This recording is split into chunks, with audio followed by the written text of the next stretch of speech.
As we're in a coronation year, I thought I'd do an historical walk through Taunton, the county town of Somerset. Taunton began as a Saxon village in Somerset. It was called Taunton, the Saxon word for ton meaning a estate or a farm. The word tone is Celtic and may mean a roaring river. Taunton was given charter, that is the right to be a town or a village, in 904 AD. In the 9th century, King Alfred fortified it, a castle built, and it became a burh, now pronounced borough.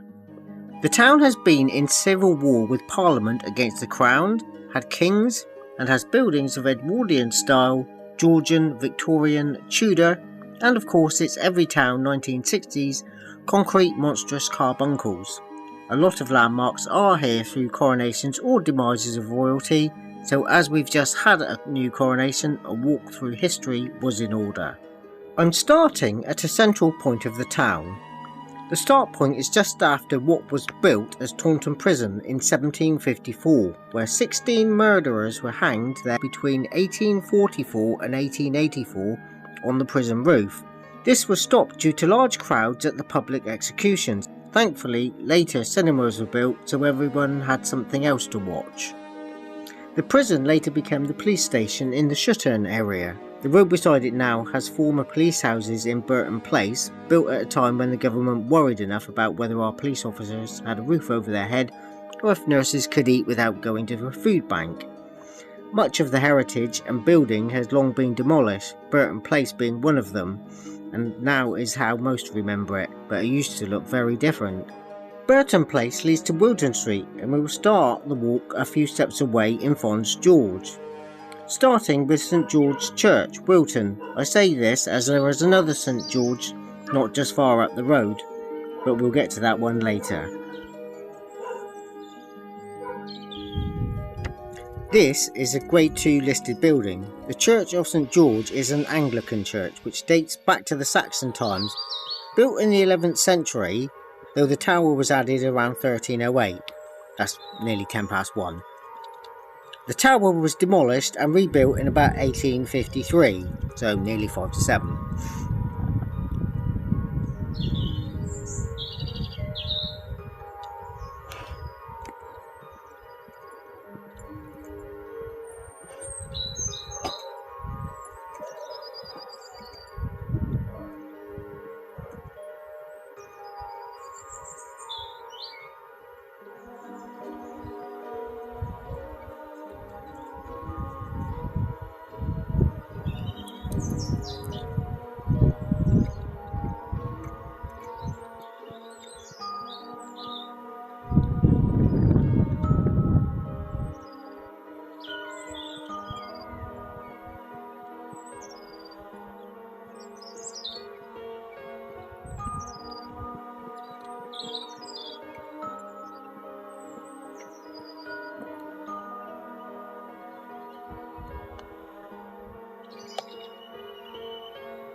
Wilton Cottage is a Grade 2 listed building, but I have no idea when it was built. Some of these houses were built around 1705, so it might be about that area.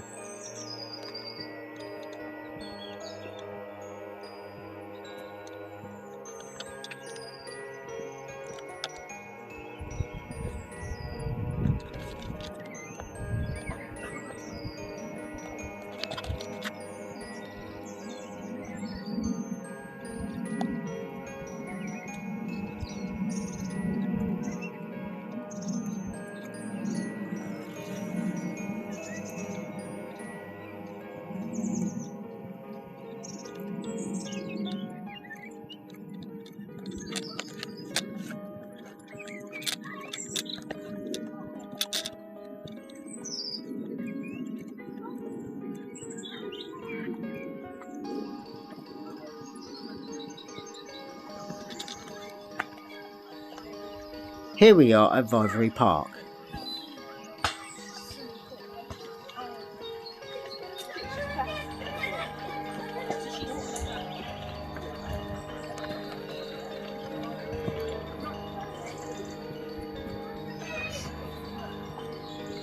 The arrangement of the park is still very much as it was when it was laid out first in 1895 and is a garden of European Garden Heritage Network.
The park stands on the land that was formerly a medieval fish farm or vivarium for Taunton Priory and Taunton Castle in the 13th and 14th century. The bigger of the fish ponds, Partham Vivarium, is where the golf course now stands. Maybe the smaller one is now where the mini golf is.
In the 18th century, public events were held in the park such as public tea meetings and demonstrations on the 17th of August 1852, or Madness on the 12th of July 2019, which was far better by miles. Though £7 for a can of lager, I'll go to the coffee station, which we'll see later.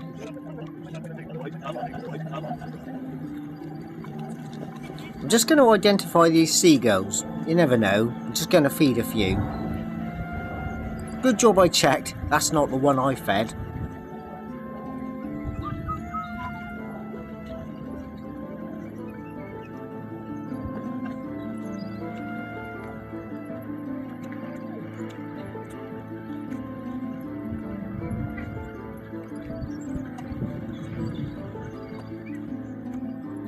This path goes just down the other side of the river, back to the bottom of the park again.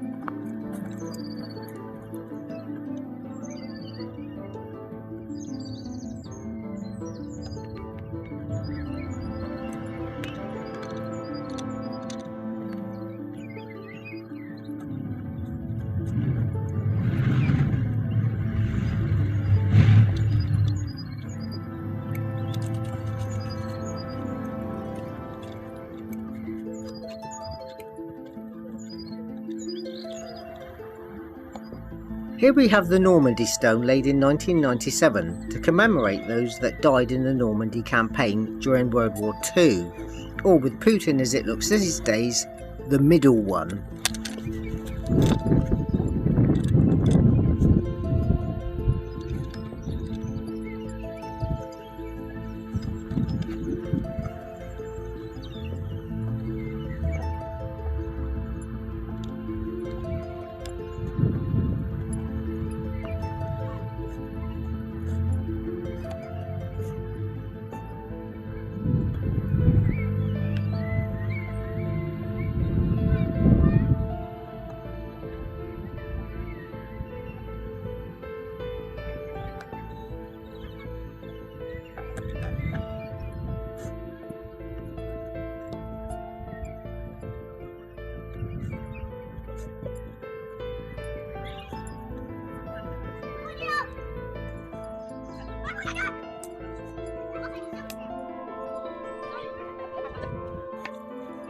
The War Memorial was erected in 1922 to honour those who died during the First World War, or the first of the trilogy, which we now call World War I.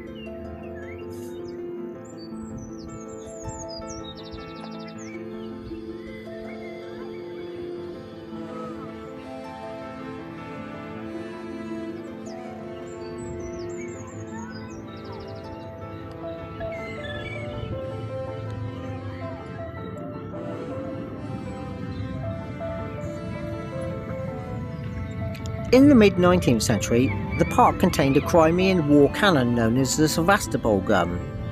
This was fired on great occasions, so if somebody wants to reclaim historical borders, they may want to worry about how far they can take it back.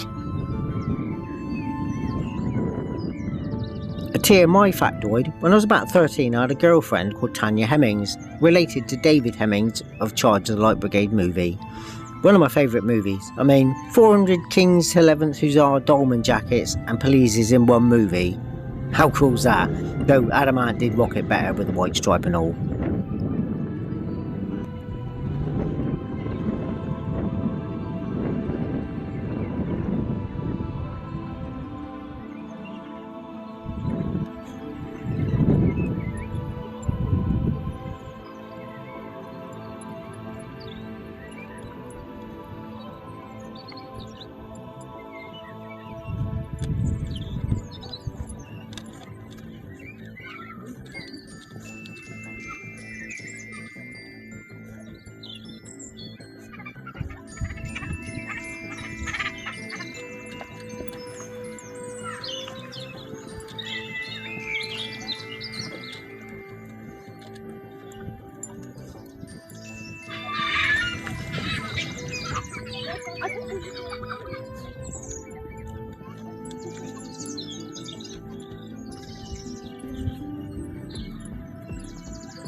The fountain was created in 1906 in memory of Queen Victoria and made of stone and iron, fabricated by the Saracen Foundry of Glasgow, and was unveiled in 1907.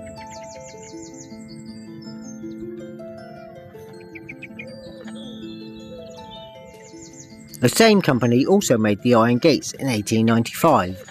The fountain does work, it's just not on at the moment.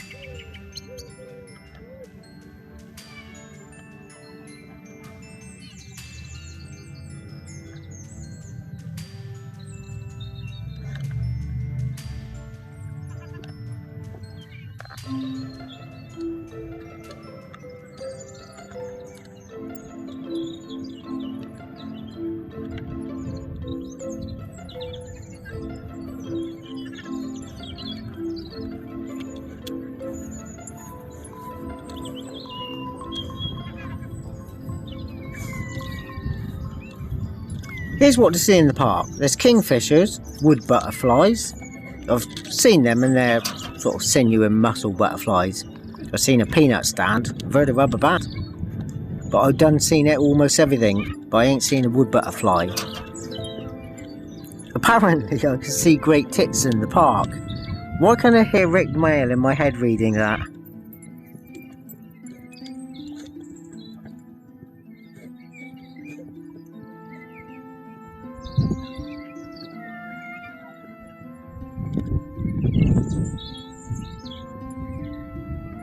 Here is one of the oak trees planted by the bandstand, which we will touch on later.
Here we see the bandstand, which dates from 1895. The two huge oak trees were planted in 1902 to mark the coronation of King Edward VII. Maybe time for another one to be planted. There's the Coronation connection. They do play music in the bandstand, but very rarely now, so sadly it won't be having a full arena show of baby metal held there anytime soon.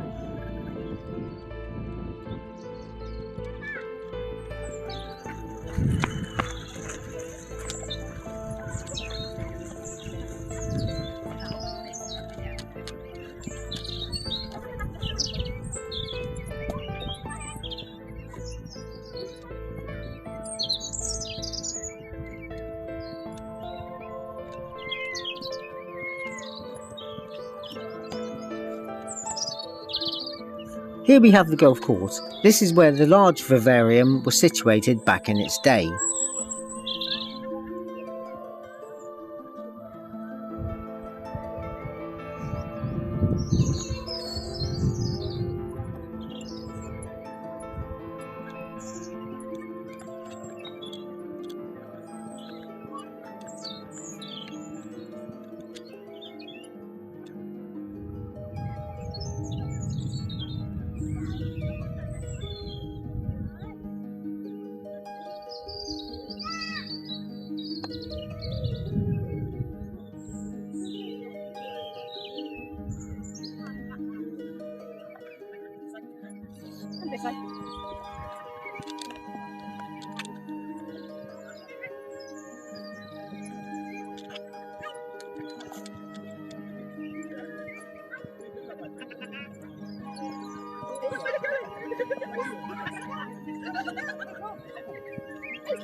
Yeah, that's got it. Oh, no, you've got the other one. That's it.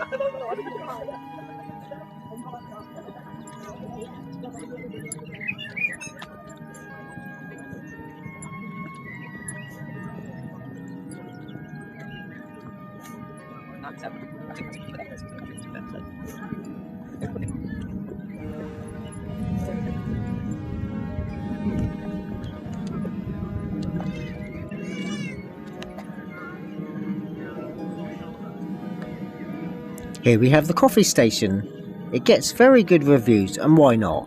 Anywhere that serves coffee is a gift from the gods. Behind the coffee shop is a miniature railway, cut by the beating axe. Well, it was actually Taunton Deane Borough Council having disagreements with the model engineers.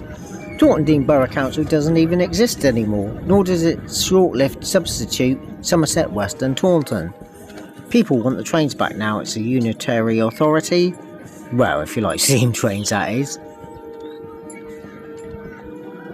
Hey, wait a second. That's a vintage Class 37 diesel electric there. Get 'em back.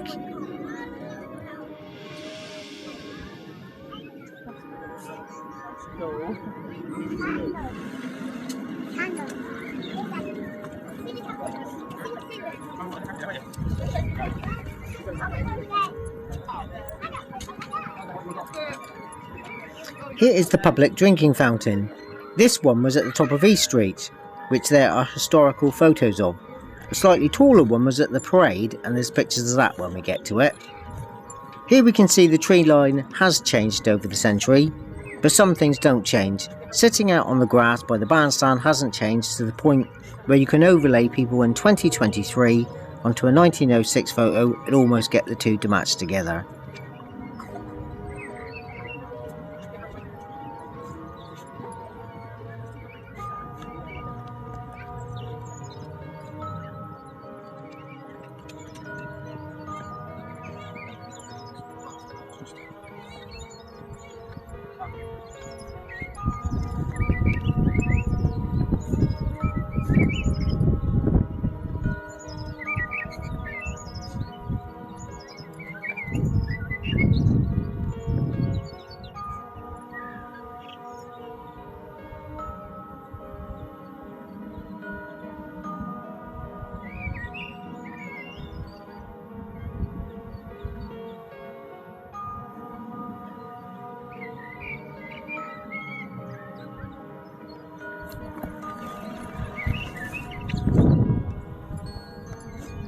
Now we're at the end gates, which opens onto Ash Meadow.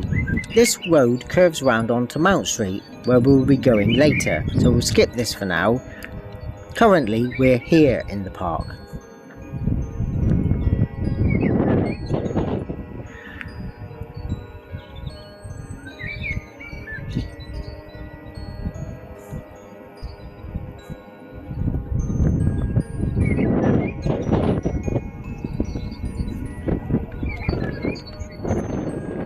Now we're at the sensory part.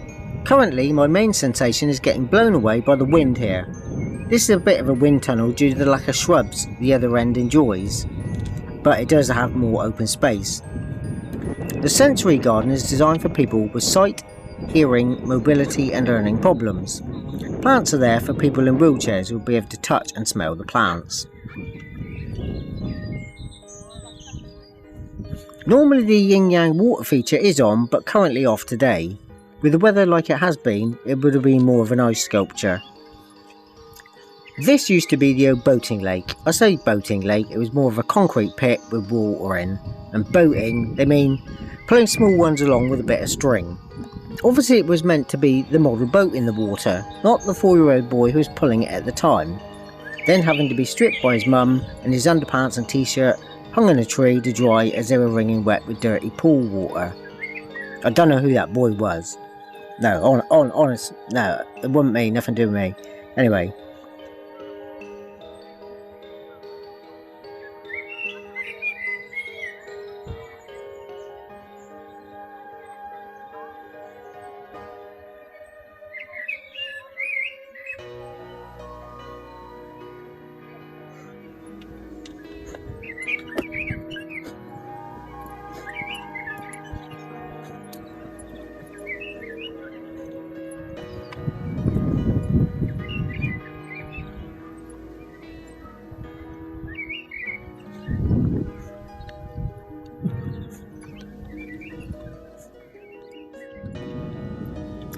Here's the commemorative plaque for 40 commando who are based at Norton Manor Camp, Norton Fitzwarren. All soldiers until 1942 were Army, by which time the best were joined into a new unit called the Commandos. By August 1942, they joined Operation Jubilee in Dieppe, the north of France, to help with the amphibious assault against some naughty European army that YouTube gets very weird about if I mention him, but he's the one with the Oliver Hardy moustache. In Dieppe, the Commandos supported the main Canadian assault force. It didn't go well. In 10 hours, 3,600 of the 6,000 British and Canadians that assaulted the beach had died. What it did do was give the Allied forces knowledge of how the runners-up of World War II operated against beach landings. That knowledge made the D-Day landing successful. Ironically, the 40 Commando plaque is situated right where the boat lake is when I had to go commando. I mean, the boy who fell in the water, not me. Here we see the keep from the old Jalalabad barracks, named after the Battle of Jalalabad in 1842 in Afghanistan. The Brits got a kicking, but not totally. The army there was the 13th Foot Regiment, raised by James II in response to the Monmouth Rebellion on the 20th of June 1865. Due to the courage and resilience in fighting at Jalalabad, having pulled off the feat, it is reported that the regiment marched on foot through India to return to Britain, and that every garrison fired a 10-gun salute in its honour. Queen Victoria then directed the regiment to be made a light infantry and carry the additional word Prince Albert's Own and wear the badge depicting the walls of the town with the word Jalalabad. I think when they decided to knock down the barracks, the army decided to write on the plans walls, parade ground, and it got demolished. Where it says keep on the plans, the wrecking crew must have thought, better leave that.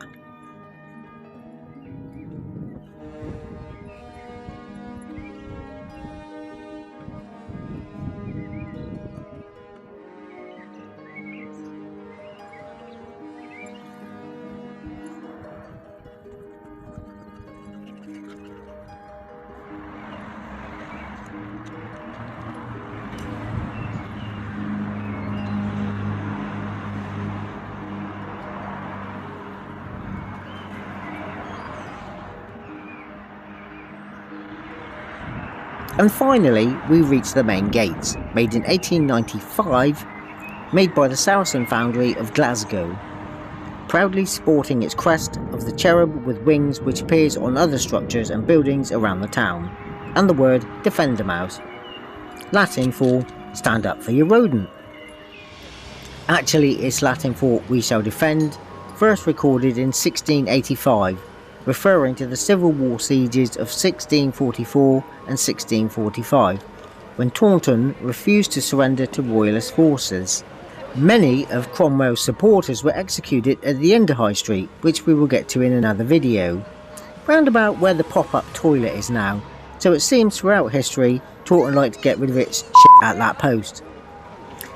Having reached the main gates, we're pretty central to go north down High Street, east and take in Jalalabad Keep, or west to Shire Hall and County Hall, the old library and the municipal buildings.